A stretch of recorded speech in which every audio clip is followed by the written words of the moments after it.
Voilà ma dernière intervention avant le colloque du 13 décembre au Palace de la Chine. Je voudrais un peu résumer la façon dont je vois le déroulement de cette journée.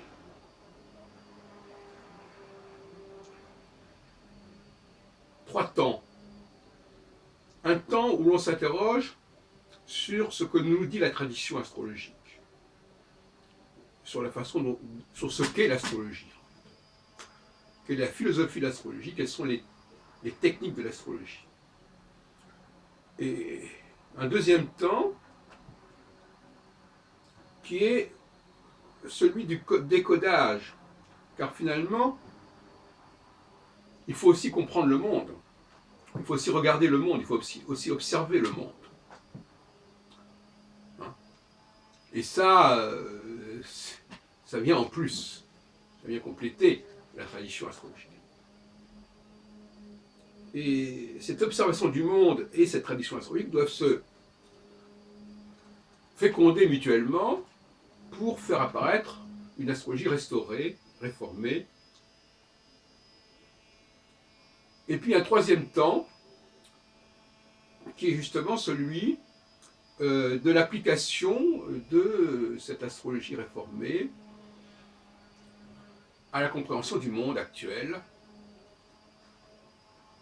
avec la possibilité éventuellement de prévoir, c'est-à-dire de projeter dans l'avenir ce que nous avons établi dans le passé. Voilà ces trois temps. Et je voudrais revenir sur certains points importants en parlant de Rudyard, qui, comme on le sait,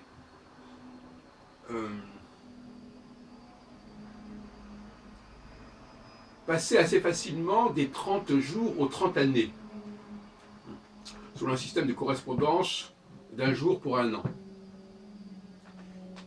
Et ce faisant, il était dans une certaine logique de correspondance temporelle qui existe également dans l'astrologie hindoue.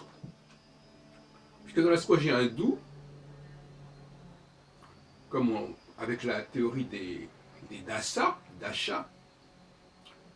le parcours de la Lune, qui évidemment est très court, est transposé pour correspondre à une durée globale de 120 ans. Voyez-vous ? Donc on utilise un système qui correspond à un astre extrêmement rapide, mais on lui attribue une portée beaucoup plus considérable.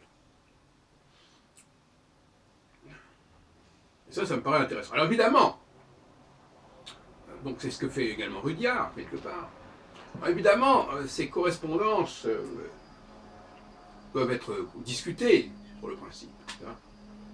Mais ça montre bien, pour l'historien de l'astrologie, la démarche qui est suivie. Cela dit, je crois qu'à un moment donné, on est sorti de ce système pour adopter ce qu'on pourrait appeler une astrologie non plus lunaire, mais saturnienne. Cette astrologie saturnienne permettait d'utiliser des données astronomiques réelles et non plus d'être dans un système de correspondance, du genre un jour pour un an ou même pire. La découverte de Saturne, je rappelle quand même qu'on a découvert Saturne bien après les luminaires et bien après les étoiles, fait naître ce qu'on pourrait appeler une astrologie moderne, puisqu'à ce moment-là, il n'y a plus de nécessité d'utiliser la Lune, on utilise carrément Saturne, qui est une super lune qui a exactement les mêmes caractéristiques que la Lune, c'est-à-dire qui découpe le temps en 7 ou en 30, comme la Lune, mais non plus en jours, mais en années.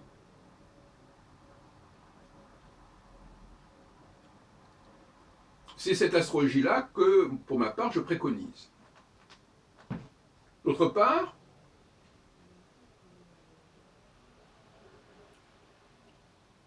je reviens sur la question des étoiles fixes, royales.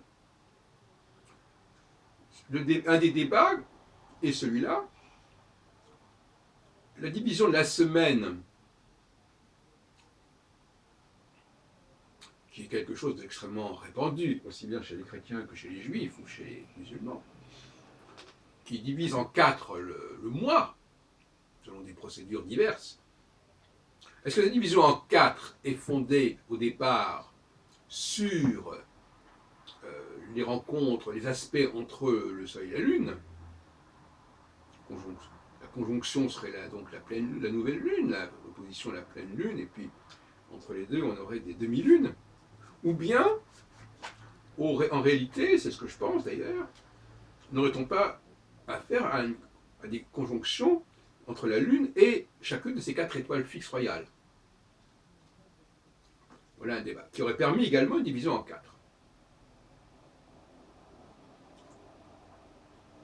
Alors, l'inconvénient, c'est que ces 4 étoiles fixes royales ne divisent pas de manière absolument exacte le cercle en 4. Il peut y avoir des variantes, des variations, mais peut-être qu'on a trouvé un accommodement. En tout cas, la référence aurait pu être celle-là.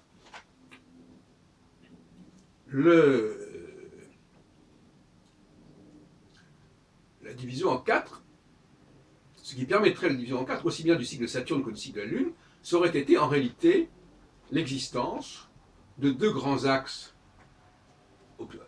naturels, si on peut dire, l'axe Aldébaran-Antares et l'axe Régulus-Fomalhaut, qui se croisent, qui forment une sorte de croix, et qui permettent de découper en 4 tous les cycles possibles. En conclusion, ce que j'aurais souhaité, mais évidemment c'est beaucoup demandé, c'est qu'en tout état de cause, nous avons un système avec un très petit nombre de facteurs. On a la Lune, on a Saturne, on a les étoiles fixes royales, et en aucun cas n'est-il justifié d'utiliser les autres planètes. On peut utiliser leur nom, leur qualité, leur qualification pour qualifier justement les phases d'un cycle, ce que font les hindous, puisqu'ils attribuent les dashas successivement à ces différentes planètes, ce que fait Ptolémée dans la Tétrabible lorsqu'il répartit les planètes, si on peut dire, entre les signes, mais c'est simplement en vue de qualifier, de donner la tonalité de la période, et non pas de dire si telle planète sera bonne dans tel ou tel signe. Ça n'a rien à voir. Donc il y a un usage mythologique, et on peut penser d'ailleurs que l'astrologie est pu naître dans un univers mythologique, avant même que ces dieux ne soient associés à des planètes.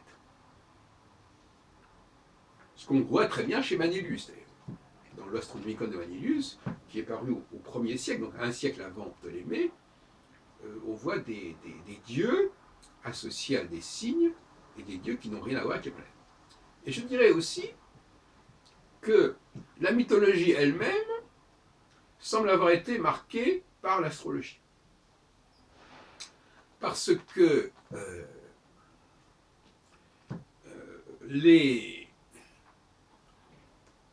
pourquoi certains dieux n'ont-ils pas été choisis pour nommer les planètes? Eh bien, et pourquoi ces dieux ont-ils été mis en réserve et n'ont-ils été utilisés qu'à partir du XVIIIe siècle? Il y a là une question qui se pose et qui trouve sa solution dans la mythologie.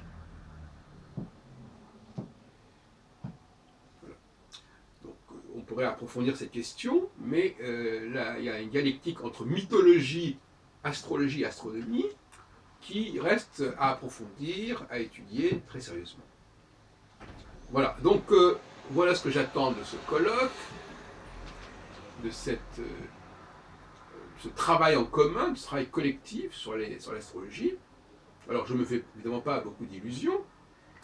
Cela dit, je ne remets pas du tout en question pour autant ce qu'on peut appeler l'astromancie, ou ce que mon ami Paul Rolland appelle l'astrosophie. C'est-à-dire, on regarde le ciel à un moment donné, dans sa globalité, et on trouve une inspiration, une sorte de divination par l'observation du ciel à un moment donné. Et à ce moment-là, ça n'a absolument aucune nécessité de se servir du moment de la date de naissance. C'est une mancie, et cette astromancie, elle cohabite avec l'astrologie. Et puis, je terminerai sur les travaux de Michel Gauquelin en disant qu'il apparaît néanmoins que ces planètes, en dehors de Saturne et de la Lune, ont été utilisées, puisque Gauquelin les met en évidence, et cela, cette fois-ci, par rapport au thème natal, par rapport au moment de la naissance. Donc là, nous avons aussi une autre astrologie. Donc on a 3 astrologies en présence.